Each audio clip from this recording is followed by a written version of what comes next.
In this video, we're going to be entering some employment income for Mary into the plan. We've already entered her expenses and a one-off expense for a new kitchen in a couple of years' time.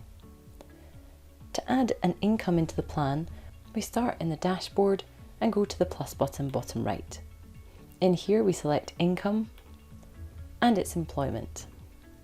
In here we're going to enter Mary's income of £70,000 a year. I'm going to type in 70 and then a K to fill in the 3 zeros. She has a bonus of £10,000 a year and no benefits in kind. The growth rate is taken from your national average earnings setting in your plan settings. This is the default rate in this plan and I'm going to edit it for this particular income to 1.5%. What this means is her income will increase by 1.5% in each year of the plan. Now, when is this income going to be paid out? Go to the timings tab, and at the moment it's starting now and finishing at Mary's retirement, and that's fine. We're going to leave it like this. In steps, you can say they're going to work part-time for a while or towards the retirement, step up and down the income using the step. Okay, I'm going to click done.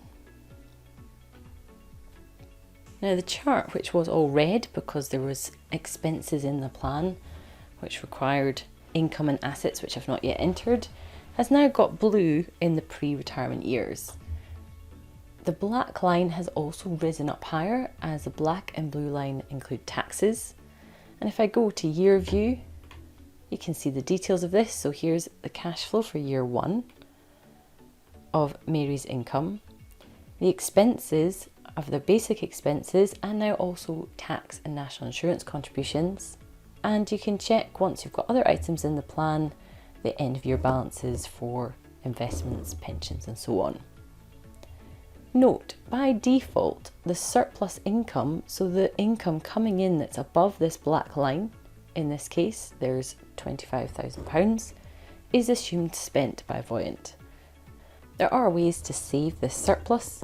If Voyant's doing it for you automatically, you'll see it coming into the cash sweep account in the investments tab, or you can increase the contributions into investments and pensions in order to capture some of this surplus.